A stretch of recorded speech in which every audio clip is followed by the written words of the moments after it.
8.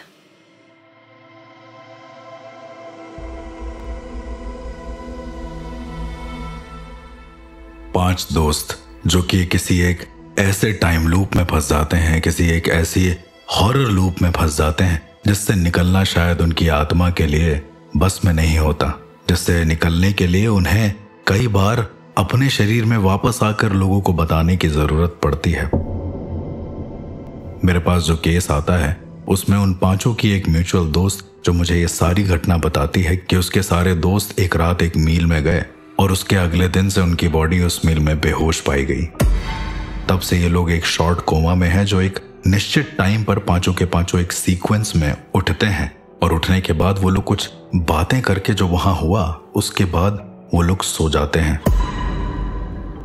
मुझे लगा कि हो ना हो ये सारी चीजें उस मील से कनेक्टेड हैं, तो मैं और उन पांचों की वो दोस्त हम दोनों उस मील में जाते हैं। उस मील से हम लोगों को पता चलता है कि उस मील का मालिक जल तो चुका था लेकिन उसकी बॉडी पूरी सही थी। इस वजह से उसकी बॉडी को वहीं पर उसके परिवार वाले एज अ मेमोरी दफना देते हैं। उसकी ग्रेव वहीं पर होती है। वापस आने पर हम दोनों को एक छोटी सी आवाज आती है कि अगर सब कुछ जानना है तो पहेली का जवाब दो। जब मैं घूम कर प्रत्युत्तर में पूछ लेता हूँ कि आखिर पहेली क्या है, तो वो लड़की अचानक से पोजेस होकर एक पहेली बोलती है। झूमती सी चलती है अंबर की छाया में, जलकर वो बह जाती है प्रकृति की छाया में। इस तरह की पहेलियों को सॉल्व करना ना मेरी आदत थी ना मेरा फोर्टे। उसके बाद मैं और उसकी वो दोस्त हम दोनों के दोनों उस हॉस्पिटल में जाते हैं जहां पर वो पांचों एडमिट होते हैं। मैं वहां पर दिग्बंधन की क्रिया करता हूं जिसके जरिए सपनों की दुनिया में जाकर ये पता किया जा सकता है कि वहां क्या हो रहा है। मैं उन पांचों बॉडी के हाथ में एक एक कलावा बांधता हूं, जो कलावा सीधा जुड़कर एक छठवें इंसान यानी कि उनकी दोस्त के हाथ में लगता है। क्रिया जैसे ही खत्म होती है वो पूरी तरीके से छटपटाने लगती है। होश में आते ही वो मुझे बताती है कि उसने सपने में 1 साल पहले जो हुआ वो सब देखा। जब मैंने उससे पूछा कि ऐसा क्या था, तो वो बताती है कि ये पांचों दोस्त एक टास्क के चलते उस मील में जाते हैं और कहते हैं कि जो भी इंसान टास्क जीतेगा उसे बहुत सारे पैसे मिलेंगे। वहां पर जाने के बाद उन्हें एक आदमी दिखता है जो हवन कर रहा होता है और वो आदमी इन पांचों लोगों को रोक कर पता नहीं किस तरह के माया जाल में फंसाता है कि वो एक एक करके टास्क देता है और वो इंसान बेहोश होते चले जाते हैं। 2 इंसान तो बेहोश हो गए थे लेकिन बाकी के बचे 3 इंसानों को वो टास्क देता है कि उन्हें किसी प्रेतात्मा से बात करनी है और उसकी आखिरी इच्छा जाननी है। मैंने जब उसकी दोस्त से पूछा कि ये सब जब हो रहा था तो उन लोगों के चेहरे के हाव भाव कुछ बदले थे या फिर कुछ ऐसा, वो कहती है कि कोई भी नहीं, बिल्कुल सब नॉर्मल थे और लालची इतना ज्यादा थे कि कुछ कहने को नहीं। उस क्रिश्चियन इंसान ने अपने पास पड़ा एक बैग खोला जिसमें लाखों रुपए पड़े हुए थे और वो कहता है कि बस उसका टास्क पूरा करो, अगर टास्क पूरा होगा तो वो पैसों से मालामाल कर देगा और ये जो दोनों बेहोश हो चुके हैं इन दोनों को भी जगा देगा। एक अजीब किस्म का तांत्रिक था वो शायद। बाकी के बचे तीनों दोस्त भी इस टास्क को मानने के लिए तैयार हो जाते हैं। वो लड़की बताती है कि ये तीनों दोस्त फिर बाहर निकलते हैं और मील में चारों तरफ छानने लगते हैं कि कहां पर कोई आदमी है या फिर कोई स्पिरिट है। वो लोग एक अंधेरे से कमरे में पहुंचते हैं और वहां पर उन्हें एक बूढ़े इंसान की आत्मा मिलती है जो शायद एक लेबर होता है। वो लेबर रो रहा होता है और वो कहता है कि वो अपने बेटे से बिछड़ गया है, उसकी अंतिम इच्छा यही है कि उसके बेटे से उसको मिला दो। अब ये तीनों लोग जब ये बात सुनते हैं तो ये तीनों लोग कहते हैं कि बेटे से मिलवा दो, तो बेटा कहाँ मरा है? तो वो बूढ़ा इंसान कहता है कि बेटा तो यहीं थोड़ी दूरी पर मरा है। ये तीनों इंसान जाते हैं और वहां पर उसके बेटे की आत्मा होती है। उसके बेटे की आत्मा को बोलते हैं कि तुम्हारा पिता तुम्हें ढूंढ रहा है, तुम लोग उधर चले जाओ। और जब इन दोनों आत्माओं को ये तीनों दोस्त मिला देते हैं तो एक अजीब सी हंसी हंसने लगते हैं ये तीनों।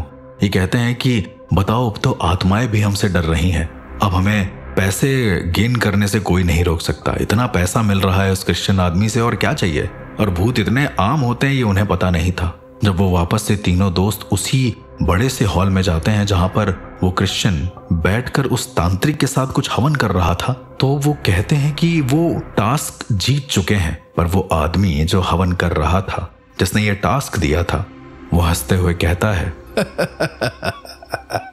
तुम लोग हार चुके हो। तुम्हें पता नहीं है, टास्क सिर्फ इतना था कि आत्मा की आखिरी इच्छा पता करो, लास्ट विश। एंड तुम लोगों ने उसको पूरा भी कर दिया। इस वजह से 2 और इंसान मरेंगे। 2 और इंसान की आत्मा मेरे कब्जे में होगी। मर जाओ। एंड द मोमेंट वो आदमी ये शब्द बोलता है मर जाओ, 3 दोस्तों में से 2 दोस्त एक साथ फिर से बेहोश हो जाते हैं। ये बड़ा ही ट्रिकी चीज हो रही थी जो मैं उस लड़की के थ्रू उसकी ड्रीम डायमेंशन में जो हुआ उसे सुन रहा था। मैंने उस लड़की से पूछा कि उसके बाद तुमने क्या देखा। वो लड़की कहती है कि आखिरी दोस्त जो था वो सबसे ज्यादा ग्रीडी था, उसे सिर्फ अपनी परवाह थी। तो उसने उस तांत्रिक इंसान से बोला कि वो अभी भी एक और टास्क कर सकता है, पर अगर उसने वो टास्क कर दिया तो उसे 5 लोगों को फ्री करना पड़ेगा और वो सारे के सारे पैसे उसे देने पड़ेंगे। मेन टारगेट उसका पैसे पर ही था। तो वो इंसान जो ये सारी चीजें करवा रहा था वो फिर से हंसकर कहता है ये ब्लडी मनी बहुत बेकार चीज होती है। ये मनी, पता है, मैंने भी अपना सब कुछ गवा दिया इस पैसे के चक्कर में, इसको पाने के चक्कर में। तू सोच ले, तुझे वो टास्क करना है, अगर तू कर लेगा तो चल ठीक है, ये पैसा भी तेरा और तेरे सारे दोस्त भी जिंदा। बता, लेकिन अगर तू नहीं कर पाया तो तेरी आत्माएं यहीं पर रहेंगी, बाकी तू समझ ले। वो बचा हुआ इंसान कहता है कि वो कर तो लेगा, पर उसे ये ऊल जुलूल की चीजें नहीं चाहिए, उसे एक टास्क के तौर पर एक पहेली चाहिए। अगर वो कोई पहेली दे सकता है तो दे दे। तो वो जो क्रिश्चियन आदमी के साथ जो तांत्रिक होता है वो जोर जोर से हंसने लगता है और हंसते हुए कहता है मालिक पहेली मांग रहा है, मैं दूं।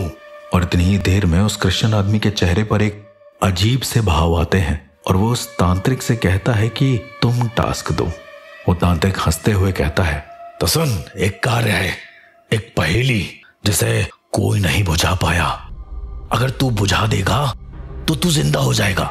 हाँ, वही राज है। सुन, झूमती सी चलती है वो अंबर की छाया में, फिर चल कर बह जाती है प्रकृति की माया में। जीवन का भेद छुपा है इसकी सुंदर काया में। पहचान क्या है ये? जैसे ही तांत्रिक ये सारी चीजें बोलता है वो इंसान उस पहेली को नोट करने लगता है। पहेली को नोट करने के बाद वो कई बार सुलझाने की कोशिश करता है पर वो सुलझ नहीं पाता। वो इंसान कहता है कि इस काम में उसे उसके जो 4 दोस्त मर चुके हैं, जिसे वो बेहोश कर चुका है, उनकी भी मदद चाहिए। तो तांत्रिक उन 4 इंसान की आत्माएं निकाल कर उसके पास खड़ा कर देता है, लेकिन वो 4 बॉडी इंक्लूडिंग वो जो जिंदा था आदमी, उसकी भी बॉडी जमीन पर पड़ी होती है। और वो क्रिश्चियन आदमी उससे कहता है You guys have to find out the riddle। तुम्हें पता करना होगा कि इस पहेली का राज क्या है। तब तक के लिए तुम्हारी आत्मा यहीं पर रहेगी। तुम्हारी बॉडी को कोई भी ले जाए, लेकिन तुम्हारी आत्मा को कोई यहां से नहीं ले जा सकता। पता करो और खूब सारे पैसे मिलेंगे, सोचो। और इसके बाद से वो 5 आत्माएं जो वहां पर एज अ शरीर गए थे, अब एज अ आत्मा इस पहेली का जवाब ढूंढ रहे थे। 1 साल हो गया था इन लोगों को इस पहेली का जवाब ढूंढे हुए, लेकिन सपनों की दुनिया में इनकी जो आत्माएं फंसी थी वो निकल नहीं पाई। इसीलिए वो लोग अचानक से बीच बीच में उठकर इसका जवाब ढूंढने की कोशिश करते और अचानक से सो जाते। अब मेरे सामने हर एक चीज बहुत ज्यादा क्लियर थी। मेरे सामने ये भी क्लियर था कि आखिरकार हो क्या रहा है। मेरे सामने ये भी क्लियर था कि अगर वो पहेली का जवाब मिल गया तो शायद हम सब चीजें सॉर्ट कर सकते हैं। मैं पर्सनली इन सबके घर वालों से मिलना चाहता था। जब मैंने इसकी दोस्त से बोला तो मैंने कहा कि हो सकता है कि इनके घर में किसी तरीके का कोई सुराग मिल जाए या कुछ ऐसा हो जाए। उसी दिन जब हम लोग उन 5 अलग अलग दोस्तों के घर गए तो हमें वहां पर एक बड़ी ही अजीब चीज पता चली। उन 5 इंसानों में जो 5 इंसान बेहोश थे, उनमें से एक इंसान के घर में बहुत बुरा हादसा हो रखा था पानी से। वहां पर बाथरूम में कोई फिसल कर गिर गया था और उसे बहुत बुरी चोट लगी थी। उसके बाद जब हम लोग दूसरे इंसान के घर में पहुंचे तो वहां पर एक अजीब हादसा था। वहां पर आग से उनके घर में जगह जगह निशान बने हुए थे और जलने की महक आ रही थी, ऐसे जैसे एक ही दिन पहले घर जला हो। ऐसे करते करते हर एक दोस्तों के घर में कुछ ना कुछ अजीब था। एक के घर में बहुत ज्यादा हवा आ रही थी जो बहुत ज्यादा अजीब थी, बदबू आ रही थी, मतलब वो सहनीय भी नहीं थी। और एक के घर में तो छत ही नहीं थी। उन लोगों का घर एक खुला ओपन ग्राउंड टाइप का था और उनके घर वाले सब ऊपर आसमान की तरफ ही देख रहे थे। मुझे पता नहीं क्यों ये सारी चीजें कुछ कनेक्टेड सी लग रही थी। मैंने जब सारे पहलुओं को एक साथ एक जगह लिख कर देखा तो वो बगल वाली लड़की ने कहा कि कहीं ये 5 एलिमेंट से तो रिलेटेड नहीं है। मैंने जैसे ही सुना मेरा दिमाग तुरंत घूमा। मुझे समझ में आ गया कि 5 एलिमेंट की तरीके से अलग अलग हाथ से होना, इसका मतलब पंचभूतों की कोई ऐसी क्रिया हुई है जो शायद हमें पता नहीं है। दरअसल प्रेत कभी कभी अपने आप को बताने के लिए कि वो कितने शक्तिशाली हैं, पंचभूत की क्रिया करते हैं, जिसमें इंसान को अपने शरीर का अस्तित्व पता ही नहीं होता है कि वो जिंदा भी है या मर गया। पर यहां पर कुछ अलग था। मैंने जब देखा तो हर एक इंसान के घर में पंचभूतों के हिसाब से ही कुछ न कुछ गड़बड़ हो रही थी। आग, पानी, हवा, आकाश। बारी थी तो धरती की, यानी कि उस 5वें इंसान के घर जाने की। जैसे ही हम लोग उस 5वें इंसान के घर पहुंचते हैं, हम देखते हैं कि उसका घर पूरी तरीके से बंजर है और वहां पर ताला लगा हुआ है। मैं समझ गया था कि ये सारे के सारे जो सिनेरियो हैं ये पंचभूतों से रिलेटेड हैं।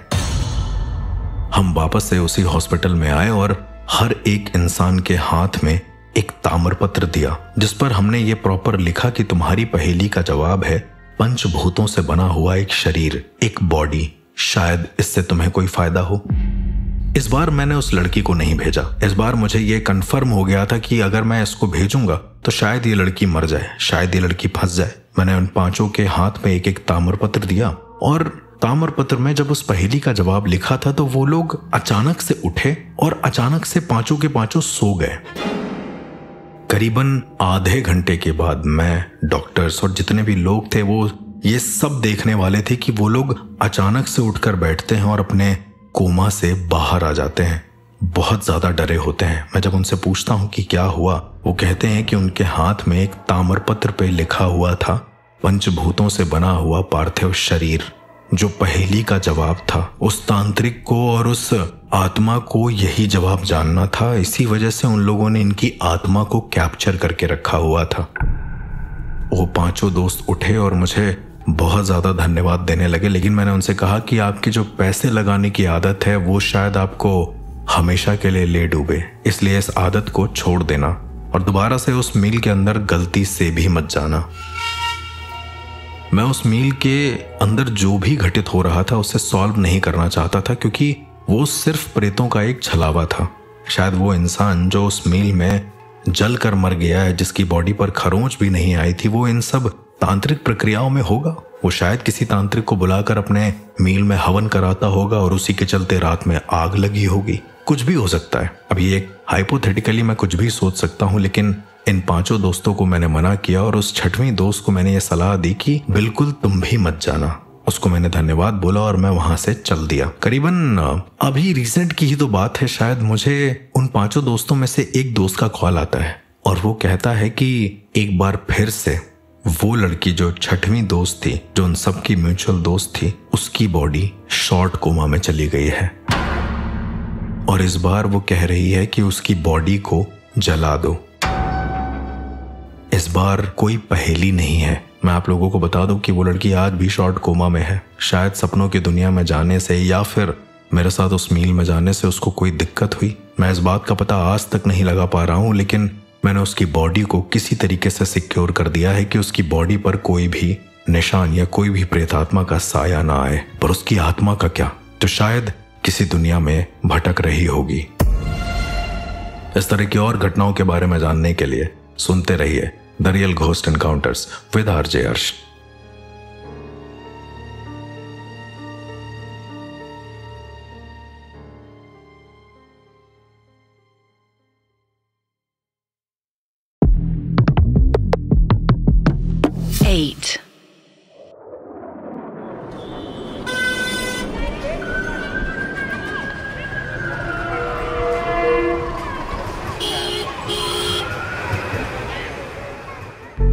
मुंबई एक ऐसा शहर जिसके दिल में हजारों सपने बसते हैं और उन्हीं सपनों में एक सपना होता है फिल्म लाइन का, एक्टिंग का। इस एक्टिंग करियर को लेकर न जाने कितने ही लोग यहाँ पर आते हैं और मुंबई आने के बाद उनका स्ट्रगल शुरू हो जाता है। कुछ का स्ट्रगल कंप्लीट हो जाता है और कुछ लोग सिर्फ यहीं के होके रह जाते हैं। उनके दिल में बस इतना ही रहता है कि वो एक एक्टर बनेंगे, पर कब ये किसी को नहीं पता। इसके चलते हजारों तरह की चीजें यहाँ पर शामिल होती हैं। कुछ लोग उन इंसानों का यूज करते हैं और कुछ लोग उन्हें ऊपर तक पहुंचा देते हैं और वो लोग फिल्म लाइन में बहुत बड़े हो जाते हैं। फिल्म इंडस्ट्री है ही ऐसी। मैं एक समय पर फिल्म लाइन में एज अ प्रोडक्शन क्रू काम करता था। वहां पर मैंने देखा कि हजारों तरीके के लोग आते हैं जो हजारों तरीके की बातें करते हैं, पर एक दिन बहुत अजीब हुआ। उस दिन जो मैंने देखा वो शायद हम सबके लिए अभी तक यादगार होगा। एक छोटी सी शॉर्ट फिल्म का शूट चल रहा था। उस शॉर्ट फिल्म की लोकेशन मुंबई के अंदर ही एक लोकल एरिया में फाइनलाइज करी गई। वहां पर शूट करते वक्त जो हीरो और जो हीरोइन थे, यानी कि जो एक्टर और एक्ट्रेस थे, वो शूट के दौरान ही मर जाते हैं। अब मैं आपको बताता हूं कि उनकी मौत होती कैसे है। अगर ये आम मौत होती तो एक बार को दिमाग में कभी रहती नहीं, पर इस मौत में जो हुआ वो शायद मैंने आज तक के अपने पैरानॉर्मल के लाइफ में देखा नहीं था। मैंने देखा कि एक सीन शूट हो रहा है, जिस सीन के अंदर कुछ ऐसा करना था कि जो एक्टर है वो एक्ट्रेस को चाकू मारेगा और चाकू मारने के बाद वो उसे बताएगा कि ये सब एक मजाक है, ये सब एक नकली चाकू से हो रहा है। पर पता नहीं कैसे ऑल ऑफ अ सडन वहां पर जैसे ही उस सीन को शूट किया गया, कैमरा रोलिंग, एक्शन बोला गया। एक्शन बोलते ही उस एक्टर ने अपने हाथ में लिया हुआ वो नकली चाकू जैसे ही उस एक्ट्रेस के मारा है, वो उसके सीने में धंस गया है बहुत बुरी तरीके से। दरअसल वो नकली चाकू नहीं, वो एक असली चाकू था और उस एक्ट्रेस की मौत ऑन द स्पॉट हो गई है। मीनवाइल सीन शूट हो रहा था कंटिन्यू। जो एक्टर था उसके हाथ में अभी भी चाकू था। वो चाकू को लेकर पता नहीं क्या करने लगा। उसने चाकू के खून को लिया और अपने माथे पर एक त्रिपुंड बना दिया। त्रिपुंड क्या होता है मैं आप सबको बता दूं। जो अघोरी लोग जब भस्म लगाते हैं तो वो अपनी 3 उंगलियों को एज अ 3 गुण मानते हैं और उन तीनों गुणों को भस्म में लेकर अपने सर पर 3 लाइन खींच देते हैं, जिसे त्रिपुंड बोलते हैं। अब वो त्रिपुंड की लाइन जब उसने खींची है, उसके बाद कैमरे में देखकर वो कहता है कि मुझे मरना है। और उसने उस चाकू को लेकर, अब चूंकि सारे लोग उस लड़की की तरफ भाग के गए थे जो मर गई थी, ये एक्टर ने अपने ही गले में वो चाकू घुसा दी। और एक्चुअली ये पूरा सीन पूरा का पूरा क्रू देख रहा था कि उसने अपने गले में वो चाकू घुसा दी है पूरी तरीके से। इतना ज्यादा भयानक नजारा मैंने अपनी पूरी जिंदगी में लाइव नहीं देखा था। लोग कहते हैं कि ये मर गया वो मर गया, लेकिन जब मौत आप सामने से देखते हो ना तो आपको एक्चुअली में आपके रोंगटे खड़े होते हैं। सेट पर मौजूद 100% लोगों में से 10% लोग बेहोश हो गए इतना भयानक नजारा देखकर। जब रील को कट करने की बात हुई तो वो रील कट ही नहीं हो रही थी, वो कंटिन्यू चले जा रही थी, ऐसे जैसे वो सीन शूट होना ही है। सबने कैमरे के मेन मॉनिटर प्लग को निकाला और कैमरा बंद करा। पता नहीं किस मनोस्थिति में रहे होंगे वो दोनों, लेकिन उन दोनों की मौत हो गई। उनके घर वालों को सूचित किया गया तो जब उनके घर वाले आते हैं तो वो ये कहते हैं कि ये हमारे बच्चे हैं ही नहीं। शायद उनको किसी तरीके का ट्रॉमा लगा होता है। फिल्म इंडस्ट्री के ही सारे लोग मिलकर उस एक्टर और एक्ट्रेस को अच्छे से उसका अंतिम संस्कार कर देते हैं। और ये सारी चीजें होते हुए मैं देख रहा था। मुझे पहले तो ये नहीं समझ में आ रहा था कि क्या ये जगह हॉन्टेड है या फिर इन लोगों के दिमाग की कुछ ऐसी मनोदशा है जो शायद मैं नहीं समझ पा रहा हूं, जो शायद बहुत अलग है। कुछ दिन और बीतते हैं, एक नया शूट लगता है।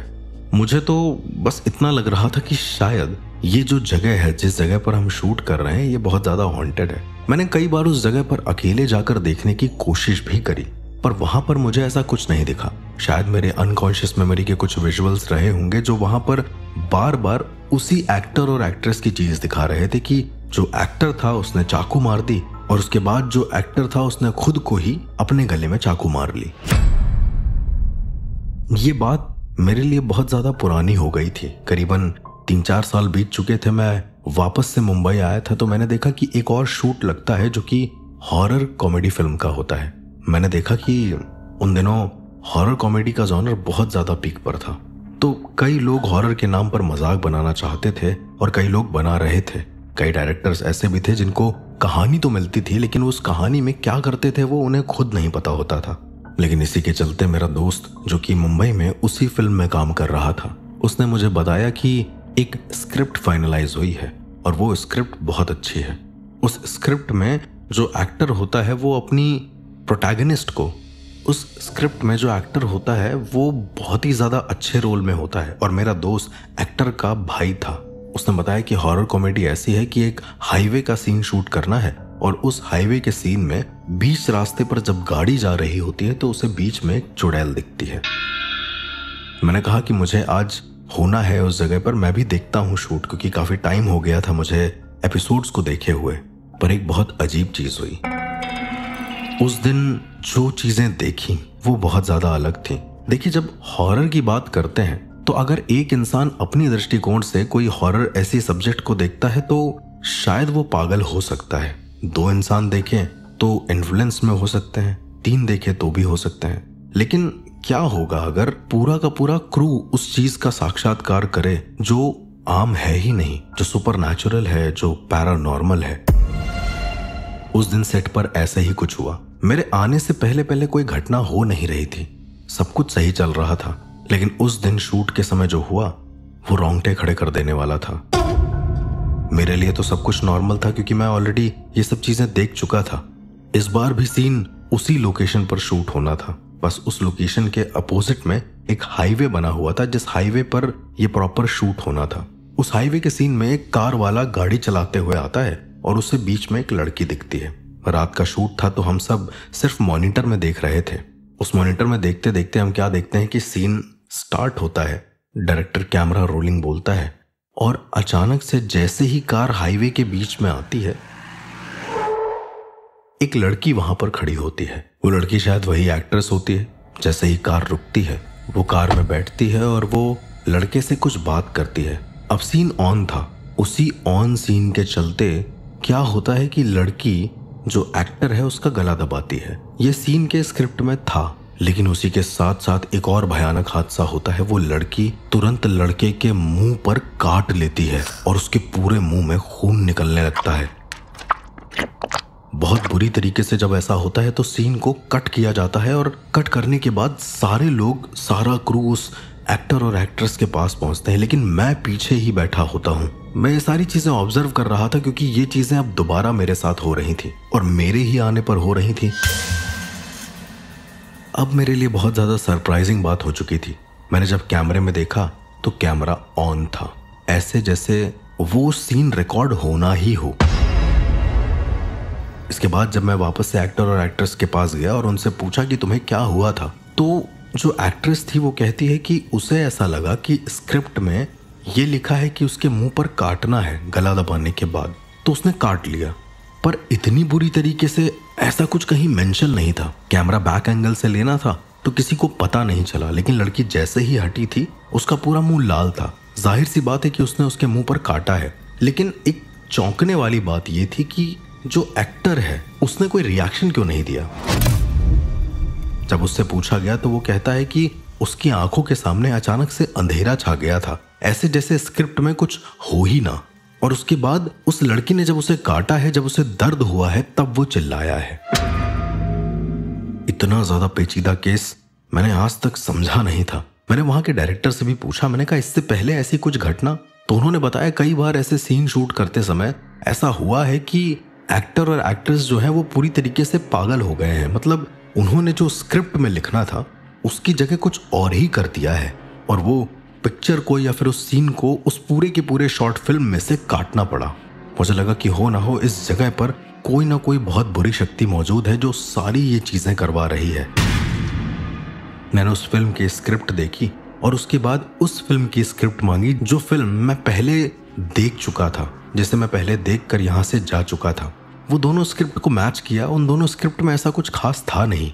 ये जो डायरेक्टर थे, जब मैंने इनसे पूछा कि ये स्क्रिप्ट लिखी किसने है, तो वो कहते हैं कि ये स्क्रिप्ट लिखने वाले एक सर हैं और वो बहुत सारे फिल्मों की स्क्रिप्ट लिखते हैं, वो वेल नोन डायरेक्टर भी हैं। मैं बिल्कुल नहीं समझ पा रहा था कि ये सब हो क्या रहा है।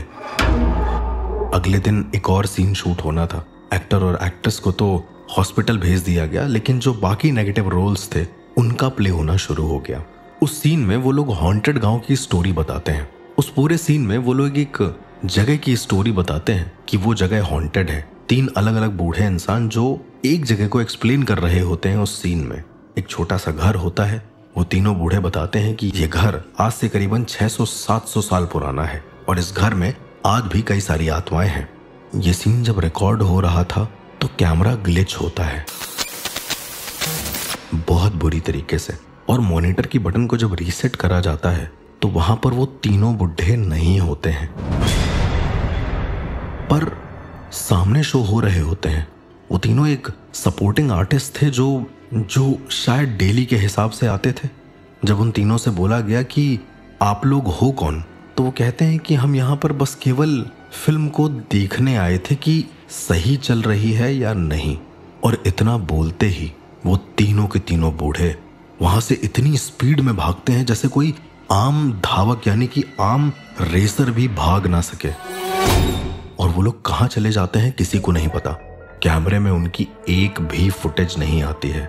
जितनी देर में कैमरा रीसेट होता है और मॉनिटर पर कुछ विजुअल्स आते हैं, उन विजुअल्स में जो दिखता है वो शायद मेरे डायरेक्टर और क्रू के लिए सोच और समझ के परे था।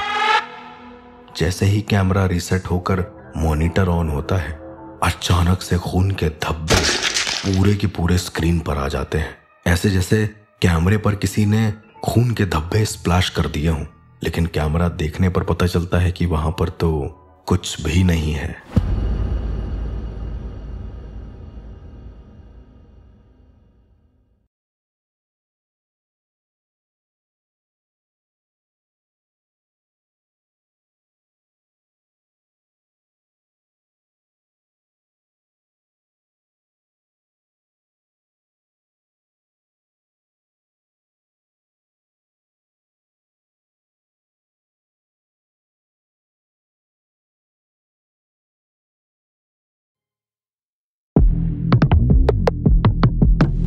Eight.